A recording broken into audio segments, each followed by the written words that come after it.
Gusto mo malaman kung ano nangyari? Yung guard mo. Kung di pa naman tanga kung ano na pinagagawa dito sa amin. Tingnan mo yung serving na binigay niya sa amin, oh. Yung pagkain, isang service lang.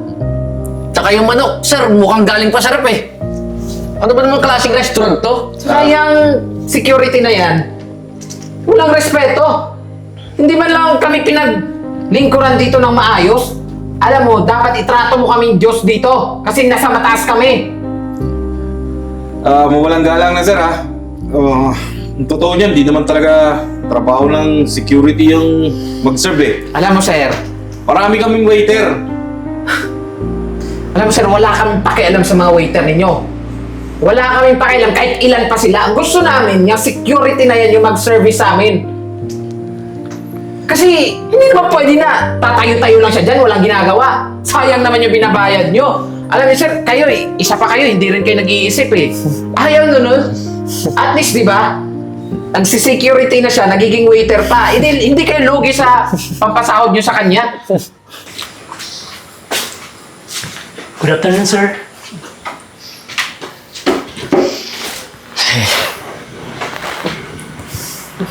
Kayo security dito? Opo. Hindi ka siguro nakapagtapos ng pag-aaral, no? Malamang yan. Inaalam mo eh, yung mga ganyang itsura. Hindi nakapagtapos yan. Alam mo, kawawa ka naman. Tingnan mo yung itsura mo, oh. Yan lang yung uniforme na meron ka. Security. Palibhasa kasi, hindi ka nagsumikap. Kaya yan, ganyan lang yung trabaho mo. Tsaka, ayos lang sa'yo na buong araw kang nakatayo dyan. Alam mo, try mo rin kaya kumilos. Hindi mo nga kami pagsilbihan dito kanina, pagpasok pa lang namin, hindi mo ginawa. Hindi mo man lang kami pinaupo. Hinalalayan. Hindi mo ba kami kilala? Mayaman kami. Sir. Wala naman masama po sa trabaho ko eh. Tsaka sir, hindi ko naman po trabaho yung pag-asikaso sa inyo. Ang trabaho ko po, bantayan po yung restaurant. Dahil mo sinasabi eh. Pwede ba kuha mo muna kaming tubig? Tsaka huwag kang sumasagot-sagot sa amin, ha? Ang trabaho mo dito, hindi lang security. Dapat nag-asikaso ka rin ng mga customer. Tsaka kahit meron pang waiter dito, wala kang pakialam. Ang gusto namin, ikaw yung mag-asikaso sa amin. Kumuha ka lang ng tubig doon. Aga-aga, nakakainit ng ulo ka, ha? Ay, ikaw, masyadong mainit ang ulo mo eh. Lagi kang ganyan eh. Eh, paano ba naman kasi? Palibhasa kasi yung security na yun, walang ibang ginawa kundi tatayo-tayo lang. Hindi marunong mag-asikaso ng mga customer. Alam niya, papasok tayo dito, tatanga-tanga. Bagal-bagal pa kumilos. Tingnan mo nga, oh. Sir, tubig niyo po. Siguraduhin yung malamig to, ha. Kasi kung hindi, bubuhos ko sa pagmumukha mo.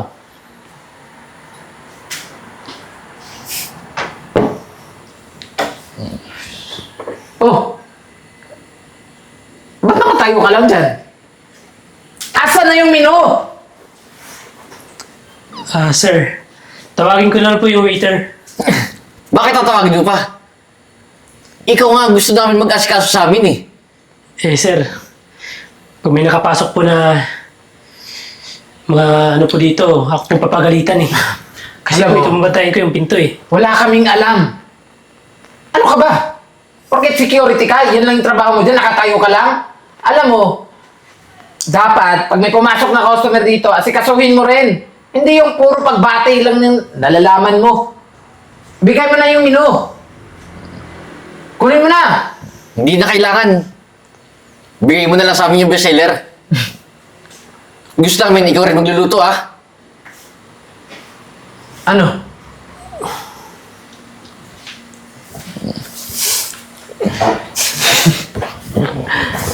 Alam mo, buti na lang talaga, hindi tayo naging kagaya niya. Alam mo yung mga hindi nakapagtapos? Buti na lang, sunerte tayo sa buhay. Eh, paano ba naman kasi? Nag-aaral tayo ng mabuti, kaya naging professional tayo, hindi kagaya niya. Alam mo, siguro, yung kagaya nun, isang kahig, isang tuka. hindi nakakakain ng 3 beses isang araw. Kasi magkano lang naman yung kinikita nan, magkano lang yung sahod. Kulang pa sa pang-araw-araw na gastusin. Eh, hayaan mo na. Ganun talaga yun eh. Hintayin na lang natin yung pagkain. Sir, ito na po yung pagkain. Pala sir, yung isa, di pa po luto eh. Kung di ka ba naman tanga, anong gusto mo? Mag-antayan kami dito? Magsaluhan kaming dalawa? Tingnan mo nga, oh. Yung manok mo nyo, parang pakpak lang. Wala ba lang kayong laman? Eh sir, mukha kasing nagmamadali kayo eh, kaya sinab ko na lang. Eh, itong manok mo eh, mukhang malamig na eh. Ikaw, galing pa sa rep to eh. Di mo niluto to eh. Hindi po sir. Kakaluto po lang po ng chef namin eh. Ano bang sabi namin kanina, ha? Ang sabi namin, ikaw yung magluto, ikaw mismo. Hindi yung iutos mo sa kahit na sino. Eh sir, wala po kang alam sa pagluluto. Kaya nga po ako nag-apply ng security. Eh, dapat, sinubukan mo. Di ba yung request namin, ikaw yung magluto? Tsaka sir, mas lalong magagalit kayo pag di masarap yung luto ko, di ba? Mas lalong magagalit kami sa'yo kasi tatanga-tanga ka. Nakita mo yan, oh? Isang serving lang ibinigay mo. Nakita mo ng 2 kami dito, di ba? Alam mo, wala ka talagang pinagkaiba sa mga taong ampas lupa eh. May trabaho ka nga. Pero yung trabaho, security lang. At least sir, malaga na po yung trabaho ko. Tsaka, ito po yung kinabubuhay pa ng pamilya ko. Talaga? Yung pagiging security mo? Nabubuhay yung pamilya mo dyan sa ganyang klaseng trabaho lang? Alam mo? Kung yung iba, nabibilog mo yung utak, ibahin mo ako. Ibahin mo kami. Kasi hindi kami naniniwala na yung pagiging security mo, nabubuhay mo yung pamilya mo dyan. Siguro sir, kung sa inyo, sa tingin nyo, di ko kayang buhay yung pamilya ko. Pero nagkakamali kayo sir.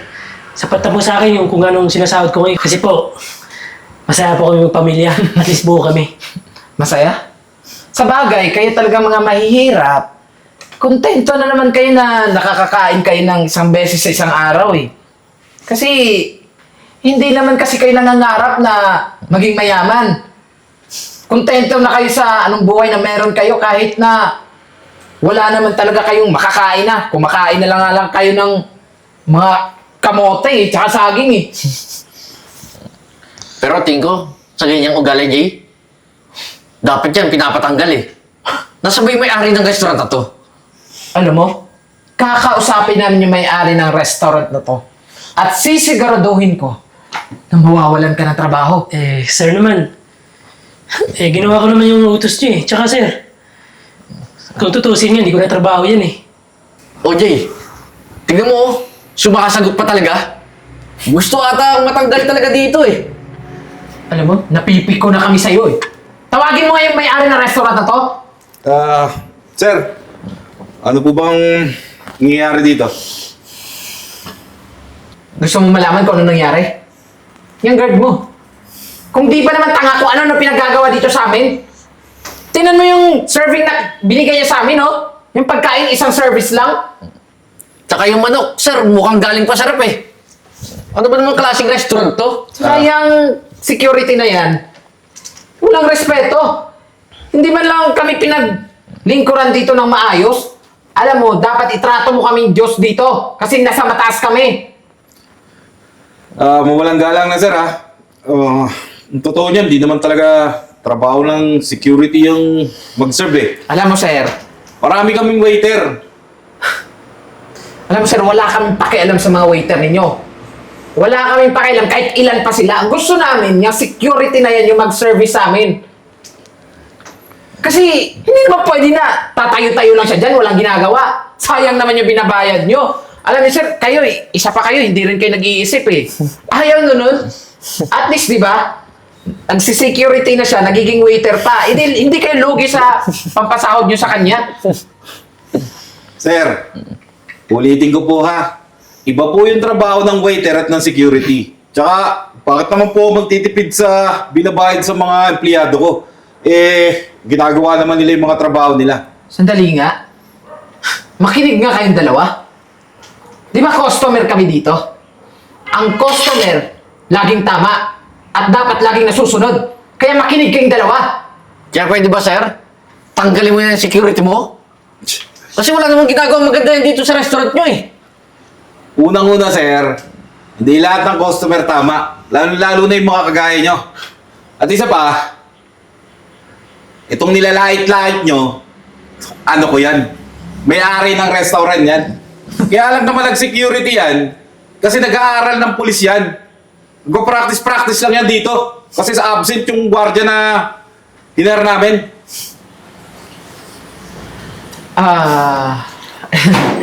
Ibig niyo po sabihin, sir, hindi po talaga security yan?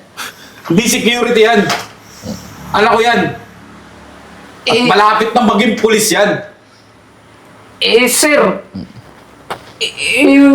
sorry po, palibasa po kasi itong anak ninyo, hindi man lang nagsabi agad na isa pala siya sa may-ari na restaurant na to. Kaya nga, hindi sana. Kasalanan niya, sir, tatanga-tanga ba naman? Hindi, tama na.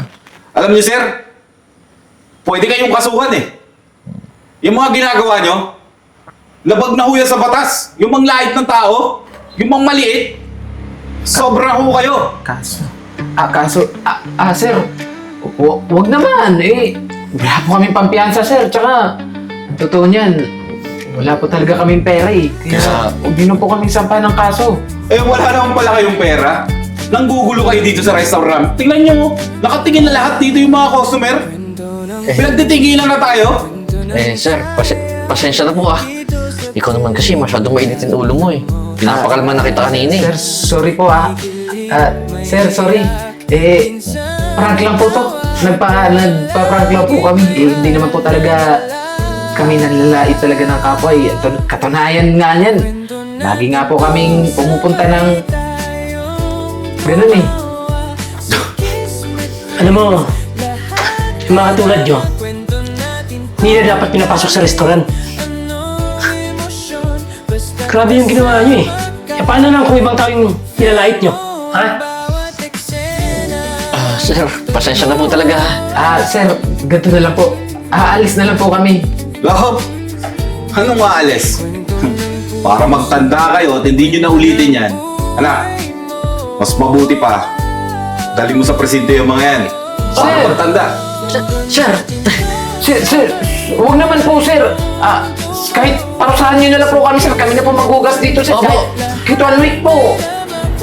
Gusto Wala nyo po. magka-content, di ba? Sabi nyo, prank-prank. Ayun, i-prank nyo yung mga pulis doon sa loob ng, ng police station. Baka sakaling maniwala sa inyo. Ginana. Sir, sorry na. Ano na? Hindi naman intention talaga, sir eh. Sige na. Sir, sorry ba? Sir.